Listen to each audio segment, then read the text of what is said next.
Good morning, everyone, and welcome to a panel discussion on the credibility of elections in Uganda since 1961. Uganda's journey to democratic maturity has been marked by challenges and controversies surrounding its electoral processes. As the country continues to strive for credible, free and fair elections, it's essential to examine the progress made and the obstacles that remain. Our esteemed panelists, who are university students from our Hope Initiative Club of Makerere University, will be diving into this issue. They are also the four best speakers from their university who are going to participate in the inter-university interface.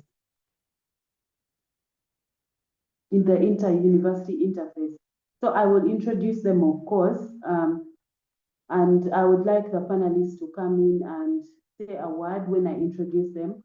And I'll start by introducing Lamaro Cynthia Gift. She's one of our participants. Lamaro, please say hi to our viewers.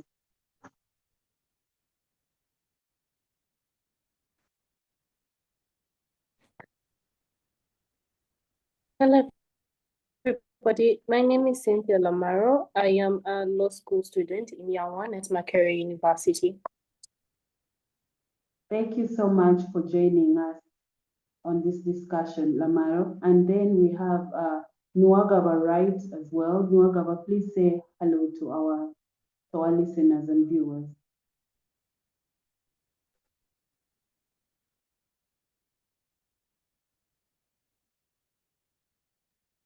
Hello everyone, my name is Noga Wright. I'm at MOOC doing law. Thank you so much.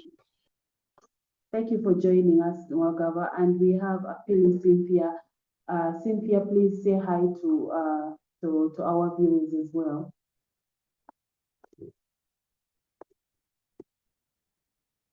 Hello everyone, my name is Apili Cynthia Esther. I'm a student at Makerere University. Apili, we cannot hear you very clearly. Do you think you could project your voice a little bit?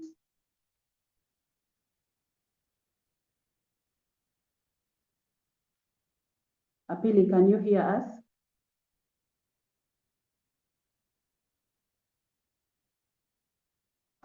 All right, and I think Apili has issues with her network right now, and we'll get back to her.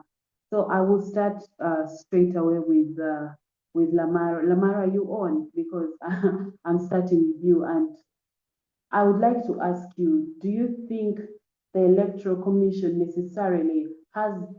Do you think the Electoral Commission has the necessary independence and capacity to manage credible, free, and fair elections in Uganda?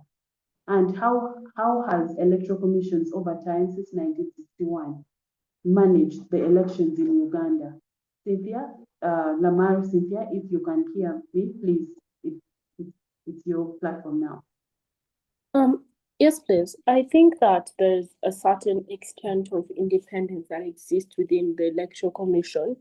That is, the manner within which they then run their elections is something that is not something that's not dictated by any other arm of the government.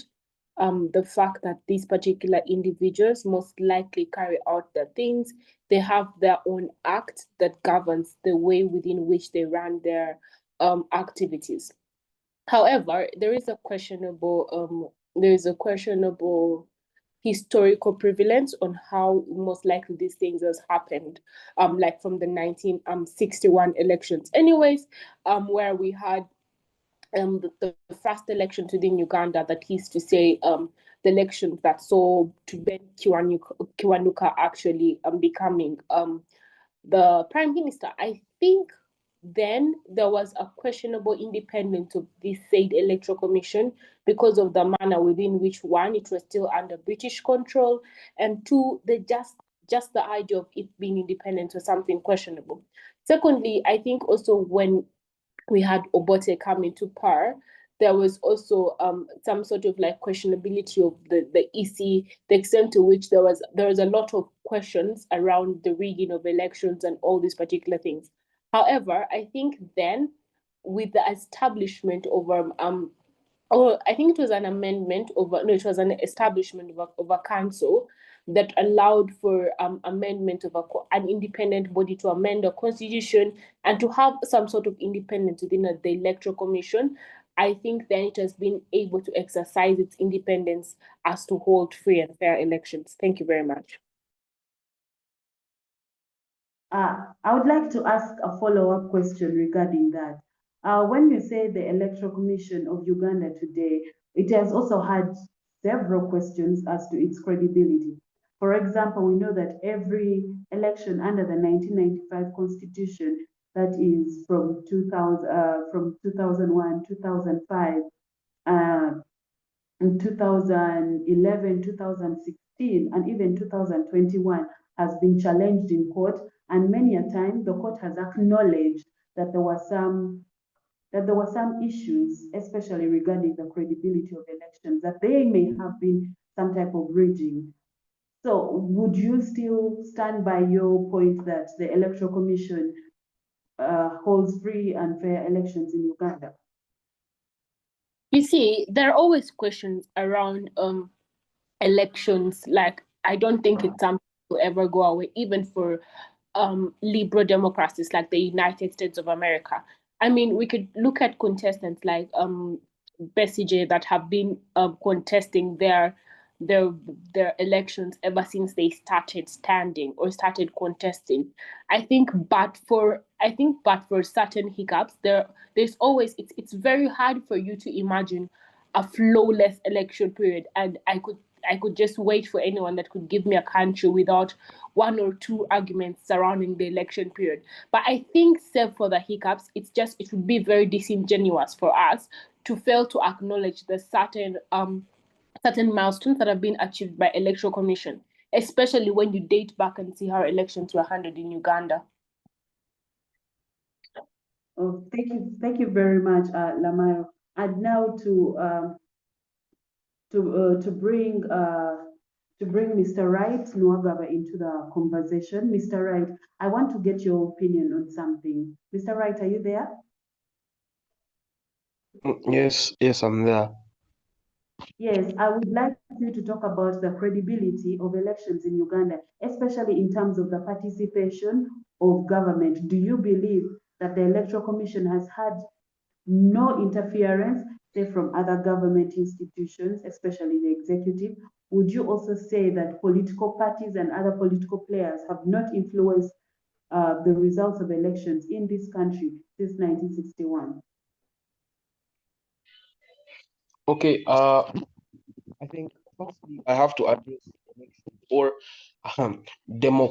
purely democratic elections and what they look like. I think that where there is an election, and generally it involves elements, prompting elements other than the people wanting a credible political leader, we cannot in themselves call them elections or elections that are towards making a good state or a favorable state for the people to live in. I think if you look at Uganda in its minute nature of elections, if you look at the member of parliament elections, if you look at the local council elections, you'll find out that most of them are primarily money driven or culture driven. That is to say in two forms, that firstly, people are most likely voting the person that has provided a certain incentive in terms of money. They have received some sort of money or alcohol, or it's because this person belongs to their religion or their culture. So at the end of the day, one cannot fully ascertain that the purpose of the election in itself, the true purpose of the election in itself, is met. So I think to say that in general Uganda holds free and fair elections, when in its minute elections, ones that can be observed and properly possibly managed, and they are being mismanaged, one cannot then say or generalize that Uganda has been capable of good elections. We appreciate the fact that from the 1960s to date, that people have been enfranchised. That is to say, women can vote in Uganda, men can vote in Uganda. Generally, even people without status can vote in Uganda, as this was not the initial form of voting. Most of the times, the enfranchised were the wealthy, were I think the general term is the bourgeoisie. And at the end of the day, I think still that Uganda has been capable of a step forward, but we're still backward as in regard to where the general race or as a human race we're headed in terms of democracy. I don't know if that was a sufficient answer. Yes, yes, yes. But a follow-up question as well. What do you believe has been the biggest challenge to achieving free, fair, and credible elections in Uganda? In your opinion, what has been the biggest challenge to achieving that? Okay, I think that the biggest challenge, although most people will shy away from it or will say that it is generally speculation because they do not want to believe it or they have been told not to believe it, is that a certain set of individuals has dominated the political field, and because of the benefits they have been able to accrue to themselves, do not want to share those benefits with others. That isn't to say that the benefits of office that people should receive simply because they occupy that office and serve the people have now become a business venture for certain people. So that is why in Uganda, there is a rotation, especially in the major offices. There is a rotation of individuals, maybe from the Ministry of Finance to the Ministry of Education and etc. But they do not really leave government so that other groups or new people are capable of accessing office in this particular government. So since it has been concentrated and there is proof of it, because we do not think, or it is illogical to think that people are choosing the same person over and over and over and over again without really questioning his credibility. And since the country is not really moving forward economically and socially, we're still at a standstill. We have reached a peak that we're not exceeding. So by that evidence, or to say that since people are not seeing improvements, you cannot suggest that they are voting the same people into power despite their ineffectiveness. I think that is what I think is the major reason that elections cannot be credible in this country. Thank you very much, Wright. And now I would like to invite Apili Cynthia to talk about inclusivity in elections, especially regarding the position of women, of different marginalized communities in Uganda, especially the youth. Over time, we've learned that voter turnout has been low because of the lack of trust in the Electoral Commission. What do you believe, since pre-independence times, during the different election season, has been the reason why Ugandans continuously drop out of elections, and how can we earn back the trust of Ugandans, especially to come and exercise their democratic rights? Apili Cynthia, are you there? Yes, I am, Francis. Yes, please. I'm here. I hope I'm audible. Yeah, I think you just need to project a bit, but that's okay. We are listening. We can hear you. Oh, perfect. I'll try and be as loud as I can. I think first, in terms of vulnerable communities and marginalized people and their inclusion into elections in the country, I'd say when it comes to young people, the spaces that exist for young people to participate in elections are limited. I'll just explain this in simple terms.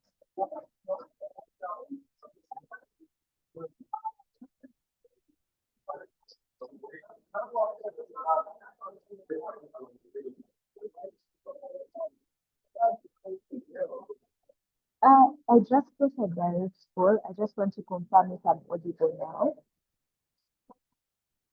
Yes, Apili, you are audible and we can hear you. We had some background in a minute ago, but I think we can hear you now. Please go ahead.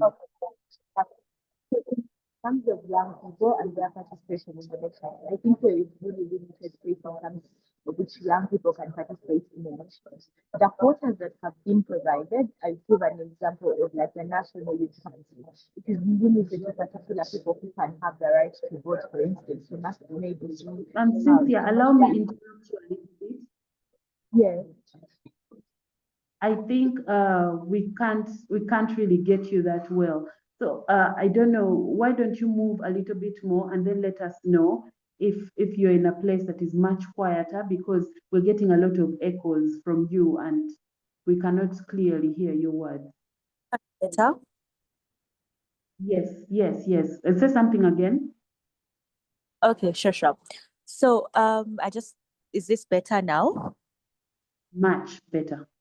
Okay, lovely. So I was just talking about inclusion of young people into voting and how they have limited spaces and limited capacity to vote.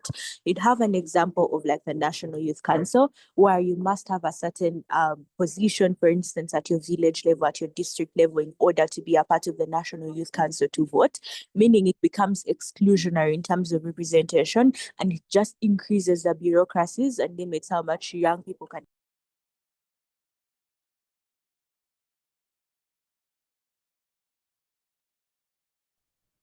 I think I think we lost Cynthia, and we've lost both Cynthia and Lamaro Cynthia. Nuwagaba, please help me and let us continue with this conversation, because we've lost the other two speakers. Can you hear me? Is your network stable?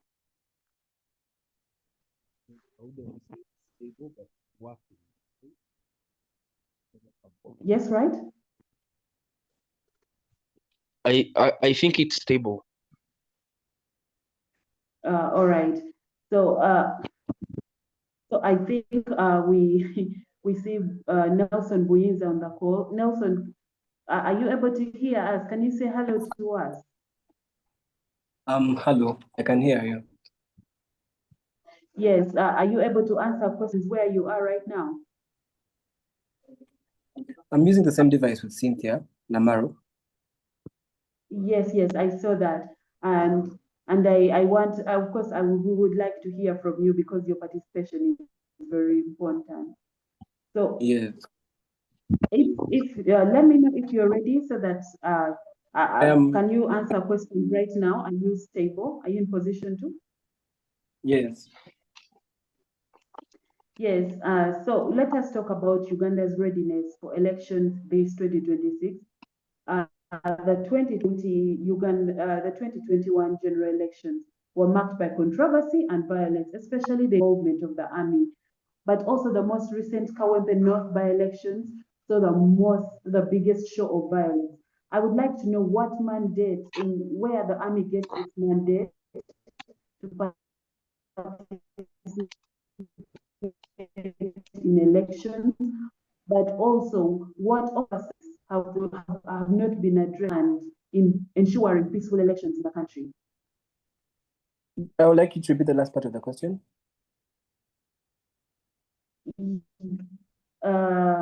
Yes, the last part of the question, I said, what oversights have not been addressed, especially in terms of ensuring peaceful elections, with the army's involvement and, the participation of both the army and the public in the violence that happens during elections. What oversights have not been addressed over time, especially in terms of ensuring peaceful elections in this country? Okay, so the question is on the mandate that the army has in involvement in the elections and the oversight mechanisms that have not been used or have not been put in place. Okay, I think firstly, people themselves know that elections are meant to be for them. And the army is supposed to be a protection for the people. So it's there to give security. The mandate that army has is not self-given. It's not one that is given to, they don't wake up and just go into public places. That is to say that the mandate that army has in participation must come from like a CDF or from government itself. But I genuinely think that at a point in time that army gets involved, people themselves have failed to do their part of that. Have failed to do their part of the bargain, right? I think it's twofold. That for government to do something, there must be satisfaction from its side, but also there must be satisfaction from the citizens. So the question would be, why do citizens then feel dissatisfied with what government does, or why do they feel dissatisfied with the kind of elections that go on, and why do they get dissatisfied by like election results, even when they keep on voting, exactly, like on the reaction that happens on the people themselves. So because army itself is it works like a reaction towards the actions of the people. Army doesn't get involved when there is no action from the people. So the question is, why is there an action from the people for the army to be in position to react? That goes to answer the question of what oversight mechanisms have failed to be put in place. I think oversight mechanisms generally exist. At what point in time do individuals go on streets and go against those measures? Because for a country that has had independence for over 63 years, but also people have common sense. They don't just simply go on streets. They don't simply violate those mechanisms. That is to say, you want to be able to understand why is there an action from the citizens, and why does that then lead to a reaction from the military?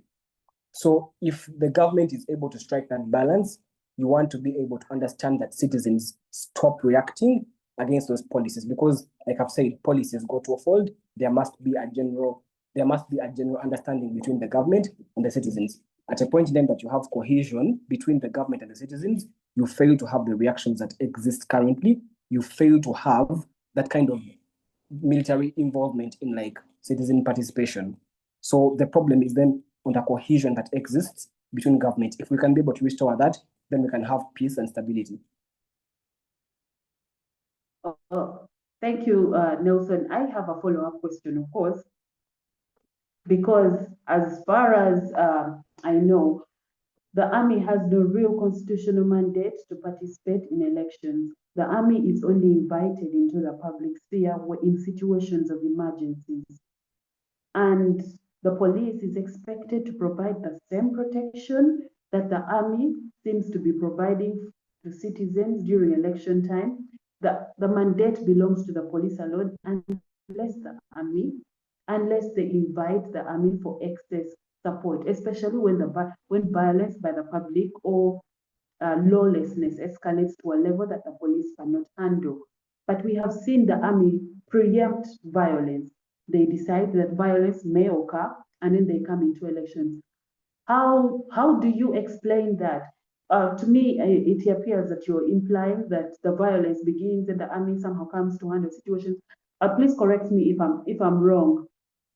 What is it that you mean? Because as much as the army is also supposed to be in public life, I know for sure that the force that they employ must also be reasonable. So do you believe that the army employs reasonable force even when they're involved?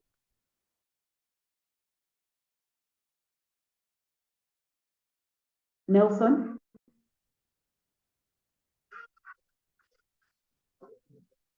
Okay, I was still muted. I'm going to begin with the last question. Reasonable force.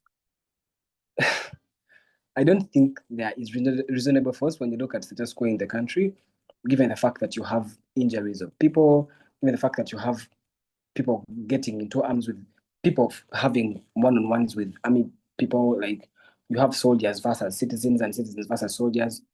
At that point, there is you have exceeded the limits of reasonable. So the other thing was on the army's involvement. I think,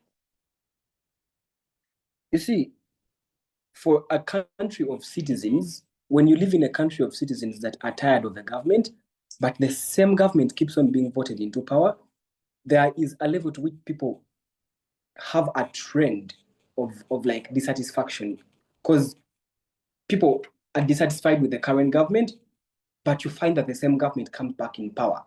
You find that the same government is voted by a majority of people, because it's common sense. The government must, for a president to become a president, he must have over 50% votes. So at a point in time that you have silent majority that is, okay, I don't want to push on an opposition agenda. At a point in time that you have a silent majority, because let's say it's actually true that the voters are actually there for the NRM government, they exist, and you have like you have people that are loud but don't have the number of voters, that the NRM government has. You want to be able to understand that those people are the ones that set a trend. The problem is those individuals that go on streets to be able to engage themselves in like riots against the government or riots against like the voter numbers or like the results of like votes. Want to be able to understand why then they don't have the same numbers. There's a dissatisfaction towards like what they're doing, or even sometimes when they want to go against the government, they don't have constitutional means because they then are the ones that incite violence against the police. So like you say, police, when the police fails to like be able to like stop those people, that's when the army comes in. So I think there is like reason justifiable enough for army to come in. The question is on the force that is put in. Do they have like mandates to be to beat citizens up? But for you to be able to understand the question, I think you just want to understand citizens of the country, because sometimes when peace fails, I don't know, I feel like you want to apply force. Because at the end of the day, city elections come, 2021 comes, you vote for the president, he's sworn in, you have peace. The same trend happens, you vote for him again, 2026, there is peace, he goes away, comes back again, 2020, 2031. So if there is that kind of trend that continues, I think, I don't know, maybe Ugandans and citizens have problems. Thank you very much, Nelson. Nelson says that the public is, that the army is not the instigator of violence. However, it is the public that that instigates violence. So on that note, I would like to invite Apili Cynthia back. You were submitting when you got off the call. Apili, please continue with your submission, because I know you got off the call when you were still submitting on something important. Okay, hi Nancy. Hopefully I am audible now and way more clear than I was before. Okay, lovely. Yes. So okay, so my submission was just basically on youth inclusion, marginalized groups in general, not just young people, I guess. So the point I was trying to make before I got cut off was the idea that young people have limited spaces within which they can be able to engage in the electoral process, just like getting to vote and the like. But secondly, in order to take part in like youth elections themselves, to stand for a position, it requires a lot of exposure in terms of knowing these particular positions that exist, which I don't think that a lot of young people actually know about. But secondly, I think that the biggest qualifier within participation in elections is also education. And when you look at the number of like young people at village level in general that have the education qualifications to stand for a couple of these posts, I don't think that many of them actually qualified. I think that's the first limitation that young people have. Then in terms of voting, you'd realize that recognized young people institutions that require like elections and stuff, such as the NYC, for instance, the number of people that are allowed to vote or to participate in the electoral process in the NYC are very, very limited. It's restricted to probably you have a youth position in your grassroots level, in your district level, you're a youth councillor, to get that mandate to vote. I think the idea behind creation of special interest groups limits the capacity through which individuals can actually participate in an election, because beyond just it being a special interest groups, it's now a special voters group.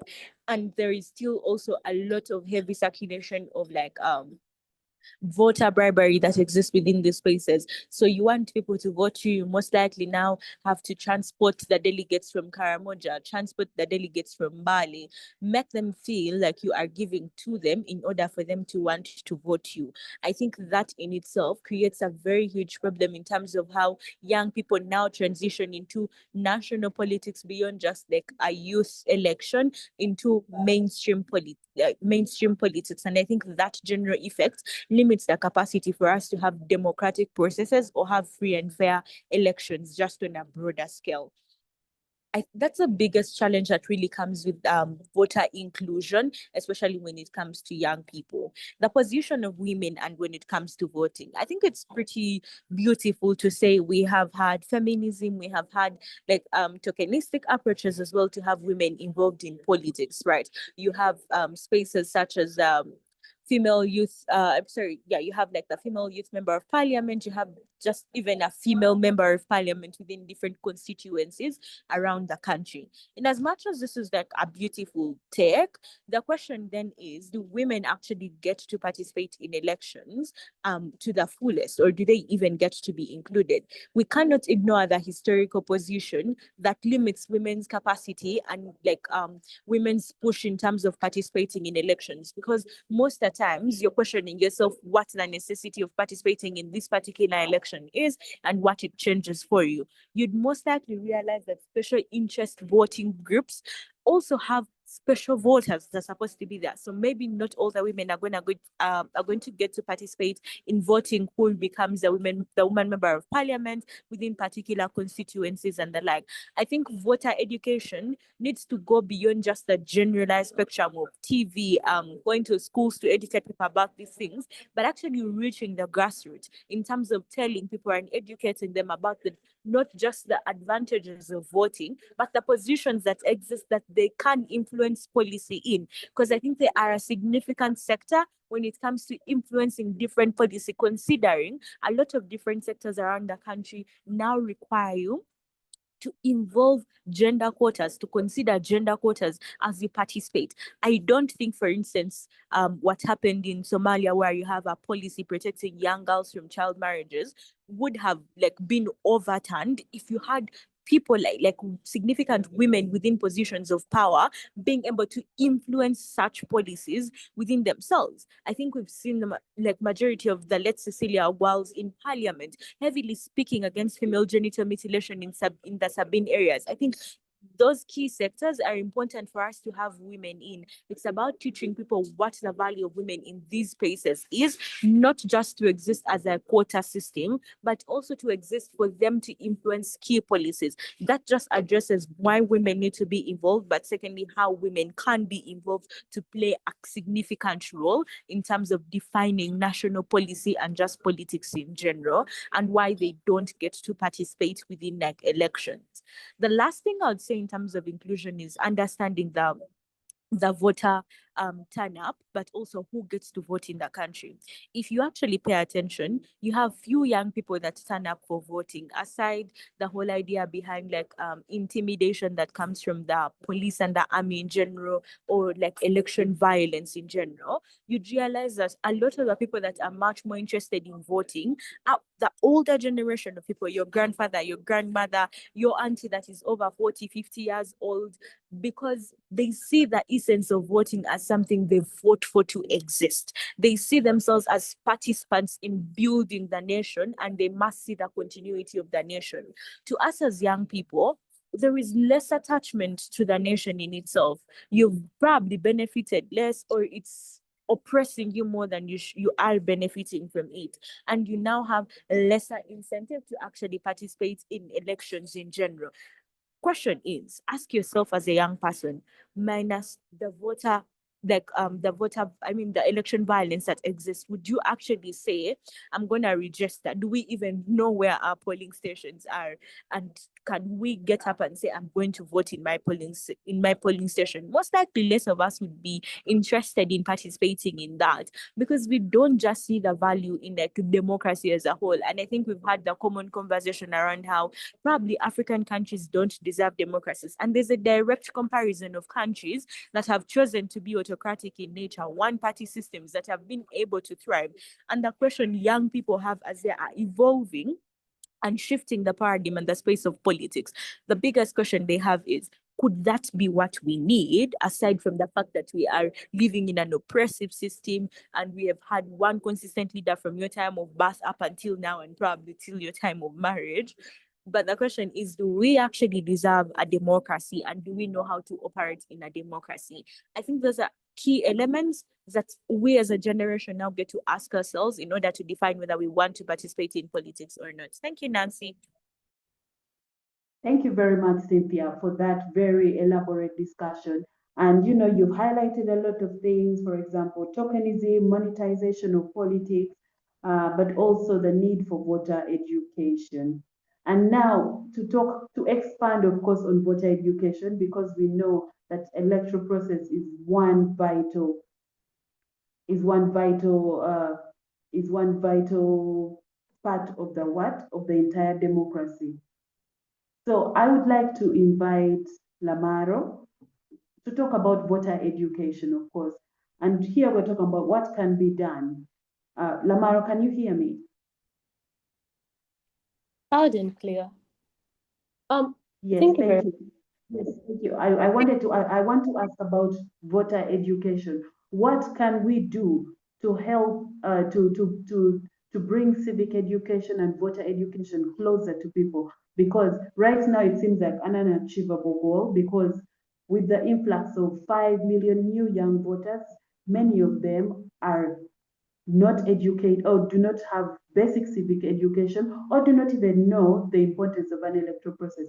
What do you believe should be done to ensure that young people are more involved and that they are educated and that they understand what a democracy is and the importance of elections in general? Okay, thank you very much. I think my biggest issue with voter education in its essence within Uganda is the nature within which it's taught or the level within which it's taught to individuals. There is this mindset that for you to have ideas surrounding voter education, you must most likely be of over a certain age. That is to say, it's most likely people in the senior six back or like guys within university that get to understand what voter education is in its essence. That's if they get access to the information anyways.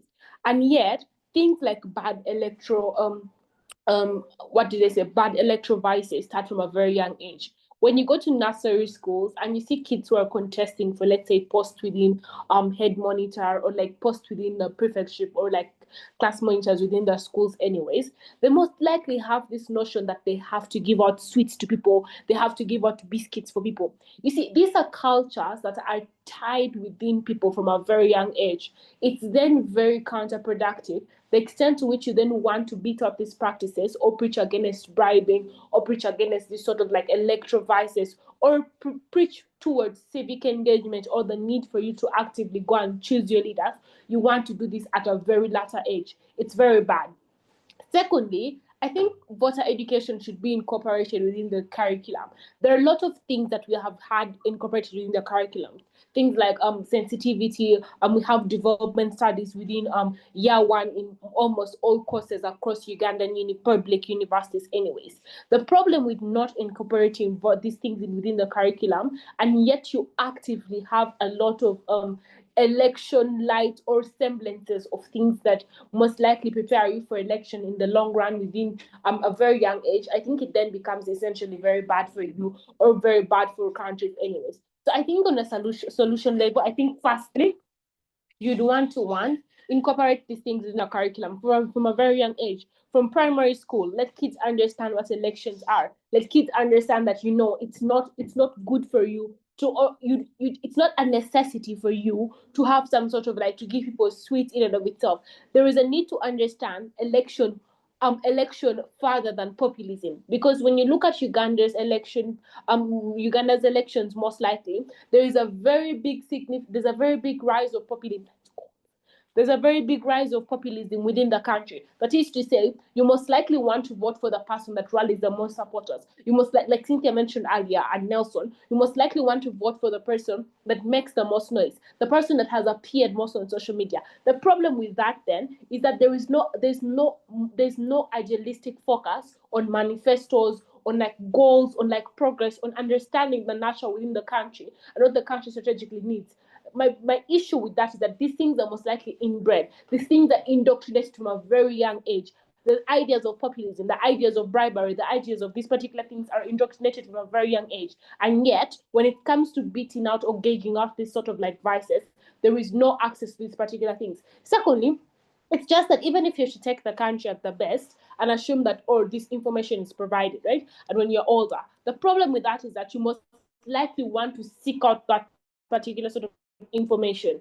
Election education or like education surrounding electoral processes are most likely given towards election periods. That is to say, now that we have elections in 2026, you're most likely going to see a lot of advertisements about like the proper election process, about engaging within voting for people, about understanding and listening to manifestos. You're most likely going to have a lot of newspaper blogs, a lot of articles on social media, a lot of journalists writing on this particular things. The problem with this is that it's more of a ceremonial thing. When you now want to educate people about electing, Lamaro, you're breaking. when You're you want breaking. to inform people about electing, you most likely want elections, and not even this. The problem with that is that they wish to them. So as far as the amount of Nancy, can you hear me now? Yes, I can hear you loud and clear now. You got better about a minute ago. Go on. Okay, so I was saying the problem with you wanting to teach elections or like the proper voter engagement and all these things towards elections is that people see it as more of a ceremonial thing as opposed to something that actively has to be carried on. I'll just give an analogy. During the COVID-19 pandemic, when we had a crisis within the country, there was a lot of information that was being provided as to when like social distancing, like keeping yourselves clean, as to staying within your houses and families, because of the notion that if you don't listen to this sort of guidelines, will most likely end up in a crisis as a country. I think the same notion or the same narrative can be applied to elections, because if you don't uphold these democratic principles, if you don't engage in actively voting for our leaders, if you don't engage in actively interrogating manifestos and understanding what people bring to the table, we'll most likely continuously end up into a crisis. So one, I think there needs to be an incorporated sort of education from a very young age, that is to say, primary education, where you break down information to the cognitive ability of a child to be able to understand it, so that when they grow up, they're able to understand these principles as they expand and as they explore the world.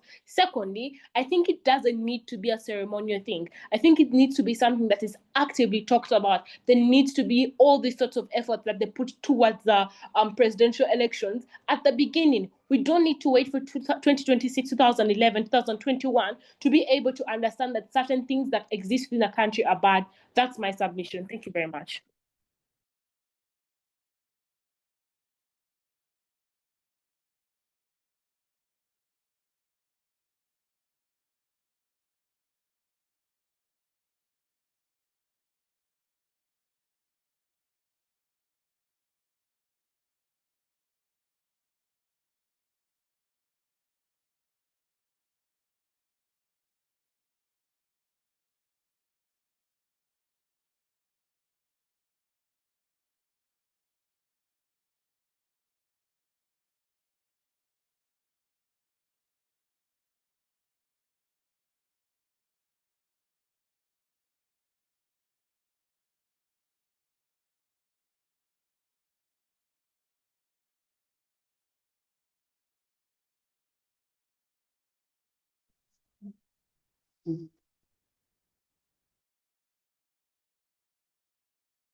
Thank you very much.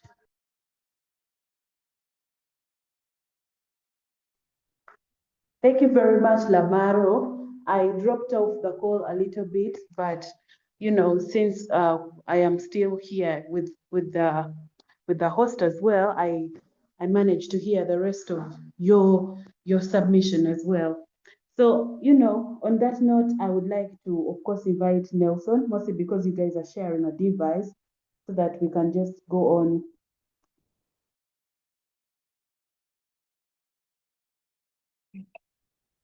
Yes, please.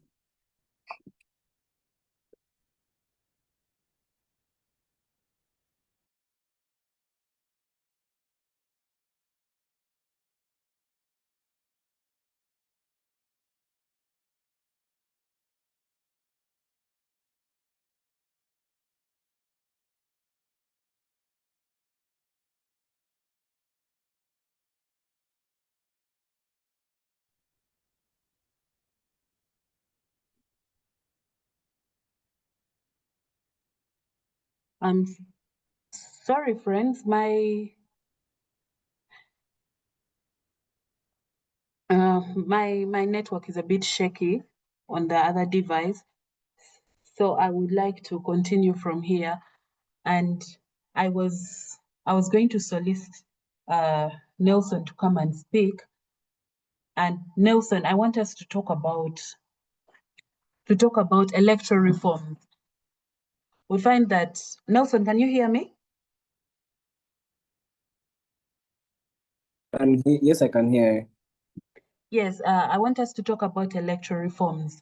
You know, over the years, many people have said that what we desire in this country are electoral reforms to ensure credible, free, and fair elections. Do you share that sentiment? And if you do, what reforms would you suggest in order for this country to have credible, free, and fair elections? Okay. I hope I'm audible. Electoral reforms. Yes, you are. Okay. I think it has already been established on this call that we live in a democratic country, even given the problems that we face and, the complaints that we have against our government. So, that being established, we do have a running constitution. It gives us our rights. You have a right to vote. No one stops anyone from voting. It's secret ballot. Now, the only problem that you would have, the first problem I'm going to cite is the elections that happen in primaries, where you have an archaic system of lining up behind people. I think it makes people easily susceptible because, one, there is fear that it happens because you don't want to be the person that votes for someone that is not of the same choice as someone that you are directly inclined towards. So I think the first reform would be on making sure that each and every election that is on national or local level, as long as it is representative elections, must be on secret ballot basis. Because firstly, it informs you to have a choice of your own. You're not easily influenced. That means that as a person, even when my father has a different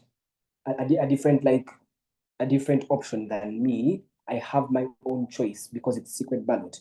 The second reform I would say is to bring back term limits, because firstly it means that you don't have the problem of people saying, oh, we are tired of someone, but also it informs the person in government that you must be able to run on a limited basis. That is to say that you don't have the space to say, oh, we are protecting the gains when you have been in power for 40 years. You have to protect the gains within the small time that have been allocated to you.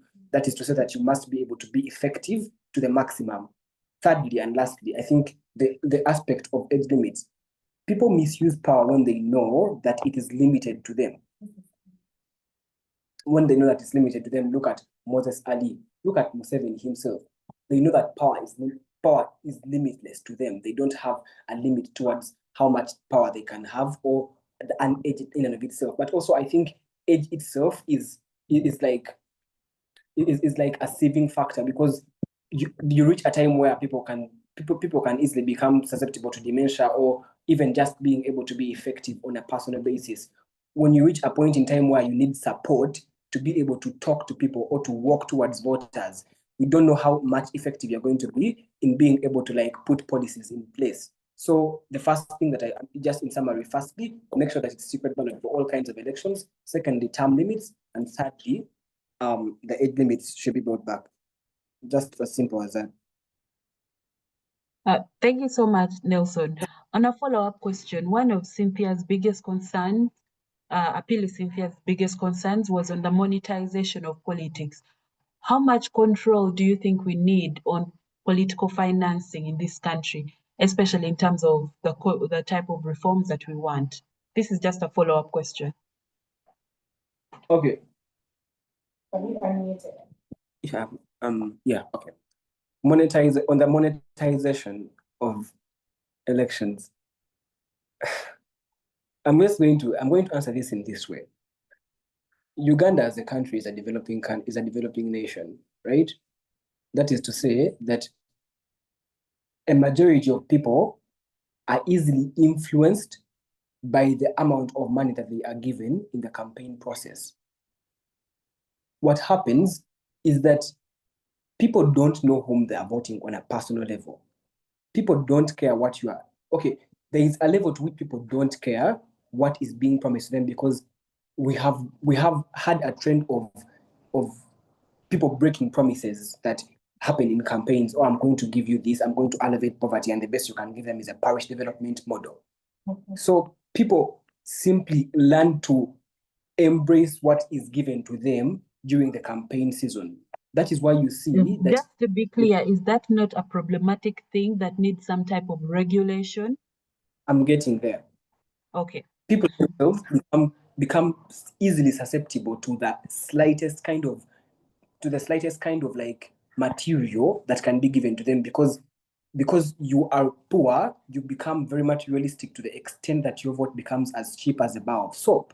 But also, given the fact that people don't know these individuals on a personal basis, it becomes very easy for them to be given, like the vote becomes an auction vote. So I think the problem comes from state failure to elevate poverty. If the government can be able to elevate poverty, I think the contrast here, I've not been to a developed country, but I think the contrast between our countries and their countries is that they're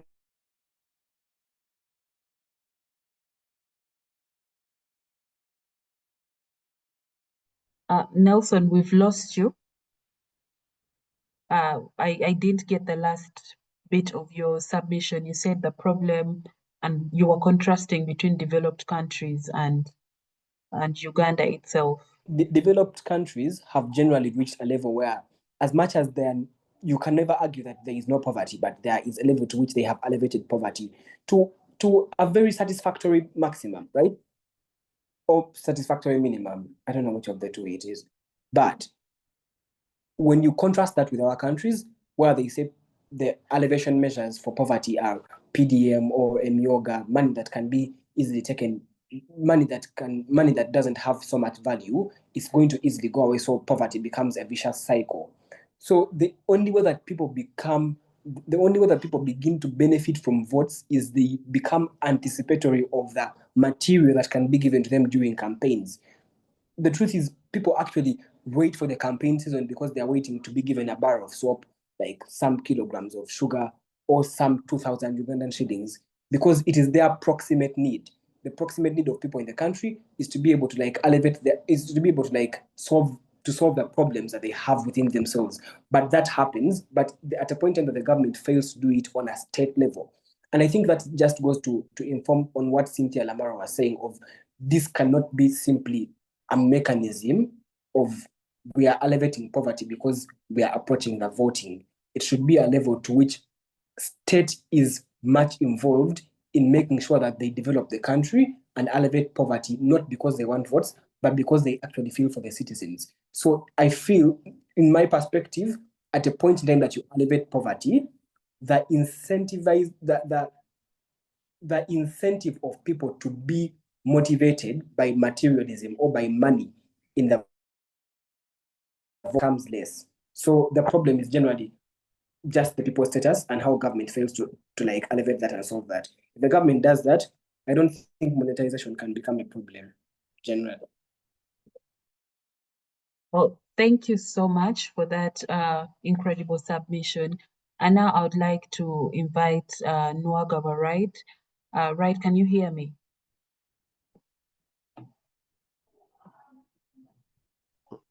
Yes, I can hear you. Yes, right. Earlier on, you spoke a lot about how many things are not presented forward, especially in terms of the realities of people of this country and how the realities shape the credibility of elections. And now I want us to talk about the way forward, especially in terms of dialogue. What conversations would you like to hear in a dialogue setting to make this country better? But also, what realities do you think get thrown away in terms of real conversation regarding the problems within our elections? What conversations do you think are not being given enough attention, and how do you think we can create the perfect dialogue platforms for these conversations to be aired? Okay. Conversations and I think really this is a really broad question, but Right, we can't hear you. You may have to begin again because we cannot hear you. am I audible now? Just a little bit more. Can you move a bit more so that we can hear you clearly? Okay. How about we hear now? you. Now we hear you. Okay. Okay. I think that there is the conversation we tend to shun away from, because despite all the conversation that we've had, since maybe 2005, with the riots at Makerere University as per the presidency, and the change of the constitution to allow more terms in parliament. And then I think still, we remember the Bobby Wine saga in parliament where they didn't want to change the age limit. These are two limiting factors in a constitution that were changed so that someone could run for presidency again. And secondly, still, I talked about how the other people in the lower offices, ministerial offices, members of parliament, and etc., have had rotating positions. That is to say, if he was a minister of finance today, tomorrow there may be going to be a minister of education. And thirdly, I talked about the nepotism that is existent in the country. Now, most of the time, people have tended to have conversation about these things on radios, on TVs, as persons communicating with peers. They have talked about these things. But I think the biggest problem we have in Uganda as a country is inaction. We are incapable of we have proved incapable of action. And I think mostly because we have some sort of I do not want to call it an illusion, because it partakes in our reality, that we have a certain form of peace. But we've gotten to a stage where that peace has become fragile. That is to say that maybe with increasing opposition from the people of Uganda as per the leadership that is existent in the country, we have seen military takeovers. That isn't to say that okay, not military takeover government, but we've seen these executive the leaders, especially in the executive, using the military and the police to oppress the people. And I think this came from Nelson's submission and Lamaro's submission. And we have to understand that the moment these two bodies start being used to suppress the people, there is most likely going to be some form of retaliation as per the government, or as retaliation from the people as in regard to the government. That is to say, at some point we're going to get we're going to get over the peace that is existent today, and we're most likely going to have a chaotic country in this 2026 election. I say most likely because my deduction is not fully guaranteed. But as per the previous elections, I think the last two, the violence that we have, the citizens have faced at the hands of the army and the police, is most likely not going to be stopped in this election. And we do not know what will happen in the maybe 2031 election. And I think then still, because we have been in, and I think I can explain this better. I think starting from what what I think democracies really, voting and democracies, how they really operate. I think democracies and voting operate in such a manner as mini revolutions. That is to say that initially most forms of states and leadership were monarchies. That is to say that there were people that ruled for all their lives. They were unopposed. They formed the laws that govern the people. They managed the finances of that particular state. And we've gone into a democracy where we change leaders as per term limits. And I think that is a big part of a democracy, and age limits. That means that there is a forceful change of leadership in a given country. We cannot have one person being voted in again and again and again. And I think this is an important aspect of democracies. I call them mini revolutions because they remove a government and are capable of inputting or of instituting a different government that will meet, or that has proved to be able to meet, the needs of the people as per policies. Now, since I called them mini, we have to understand that most of the time where there has been conflict in a country, like Uganda or anywhere else as per what government is in place, where citizens have chosen to take over government. It has been because of a major shift or a major problem that the government has not been able to address. That is mean to say that now, for example, Museveni taking over in 1986 was because of the poor governance of the people by people like Obote and Tuanuka and the others. Now, because that government had proved ineffective and nepotic and whatever else other disadvantages it had provided, it had come to its climax. That is to say that it had irritated the people a lot that they chose to fight against, and they successfully took it. But our saviors now, I could ascertain and say, have become our oppressors. That is to say that they have taken on a more venomous, I think more venomous, they've camouflaged amongst us, they've taken off a more venomous form than the initial government that they managed to overthrow. And I think that for them to remove the capacity or the capability of people to have meaning. Right, we cannot hear that last bit, honestly. We lost you on that last bit. What was the last thing you had? I think just redo your very last sentence and then we can pick it from there. Okay, I think I'm going to be really clear about this one. As I defined democracies and as mini revolutions to change government, today we do not have those mini revolutions because someone can rule the country without a particular age limit. And secondly, someone can rule the country. And this is not just about the presidency. This is also about the other offices that are existent within the country. So someone can rule without having an age limit or a time limit. So at the end of the day, we have, I think I would call it some sort of monarchy that has the capacity, and this is really dreadful. This is something that Ugandans have not heeded to, but it is most likely the most scary thing a state can experience, or an indicator. If you look at the cases going on today, you will understand that military has gotten the capacity to arrest civilians. And for military to have the capacity to arrest a civilian, especially someone who has been active in the political sphere of the country, and to retain him and to charge him with crimes despite lacking the credible education to be able to preside over a case, is to say that we are all as Ugandans at a chokehold. We are not even, since it is proof that we're no longer capable of changing government by voting.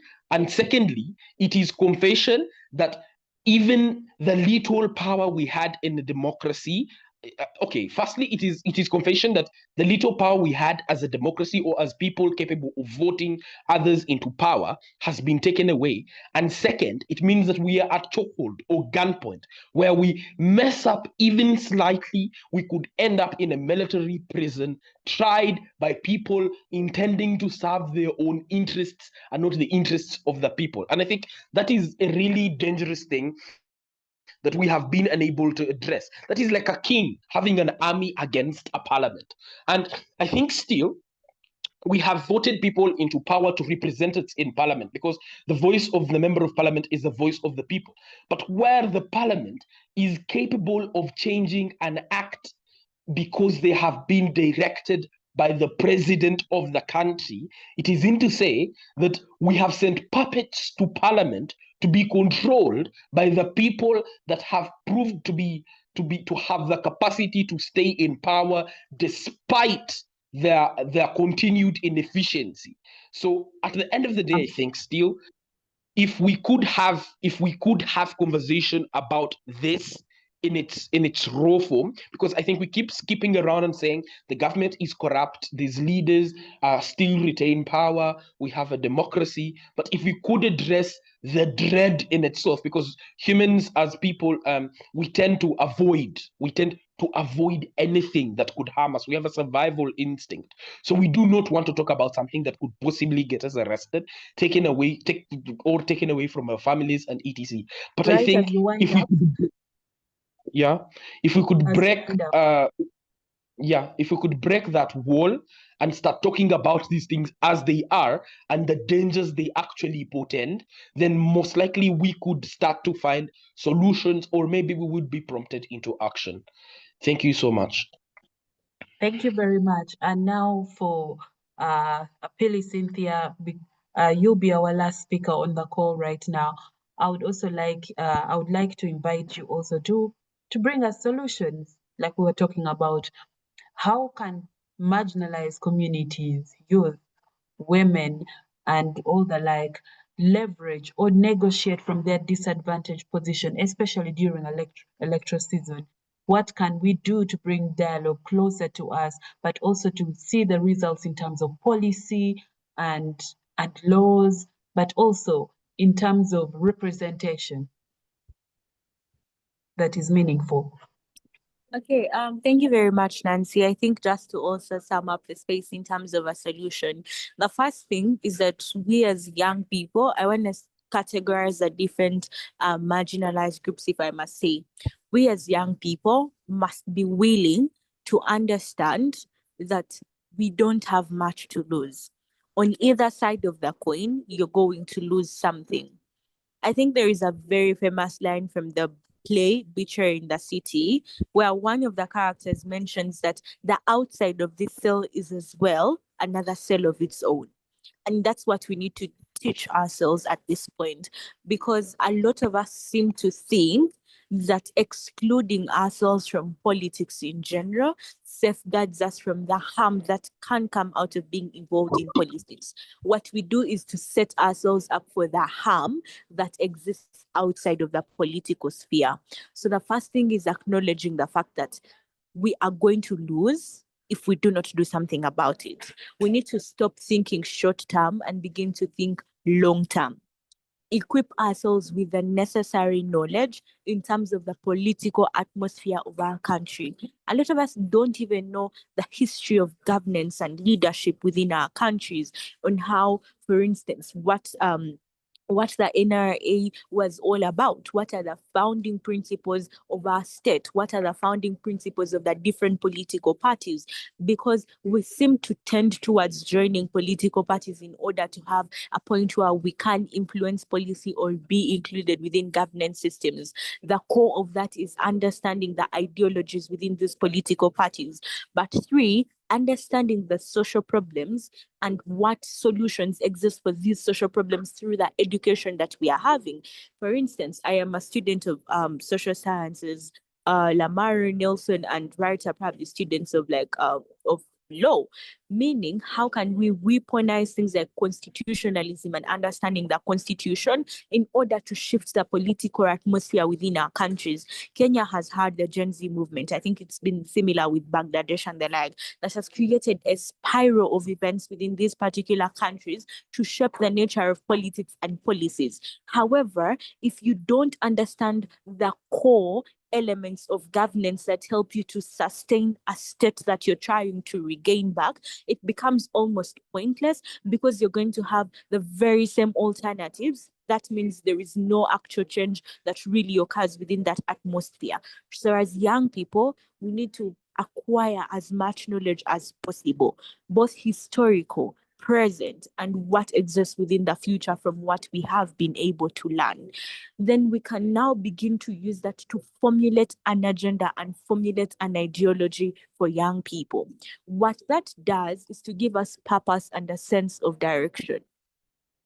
And then I think for the women, most especially, how are women able to leverage what already exists?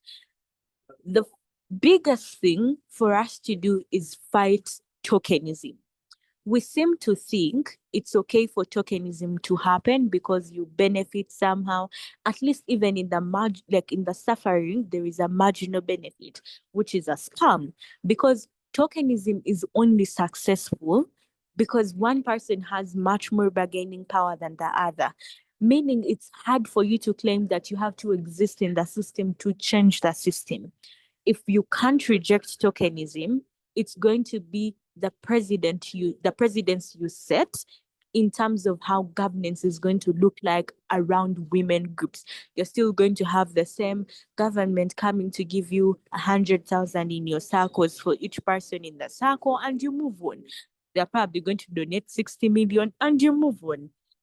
But if you're able to reject tokenism from its core and acknowledge that you need to have the same semblance of power when it comes to decision making, it becomes much more applicable in terms of creating long-term sustainability for a governance system that prioritizes women in general and also gives value to women position.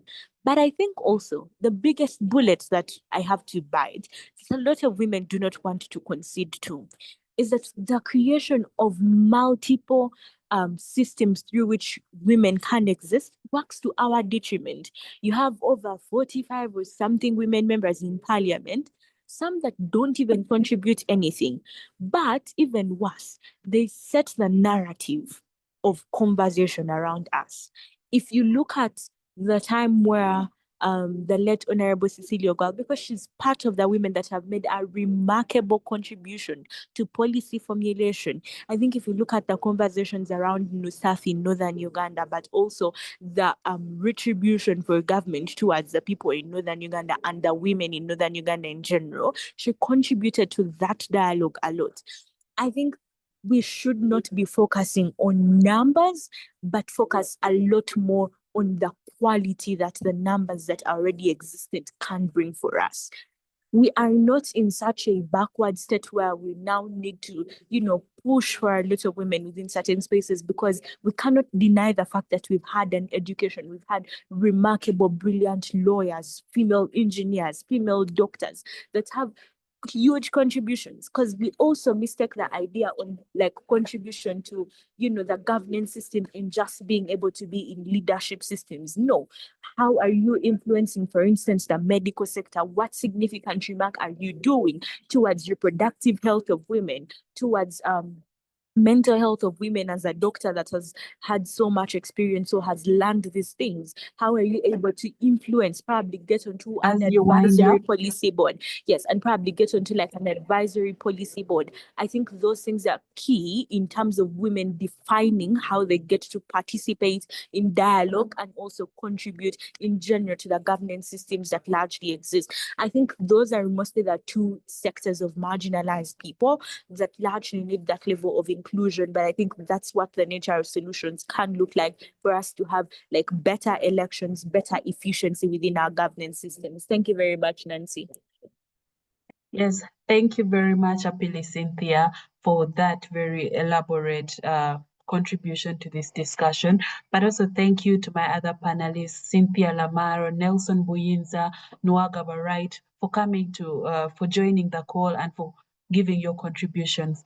For all those online, this is the students' perspective on the credibility of elections in Uganda since 1961. On the call, we had students of Makerere University, and I wish them all the best in the interface, and I hope to see more of this discussion later on. Thank you very much, everybody, and good evening.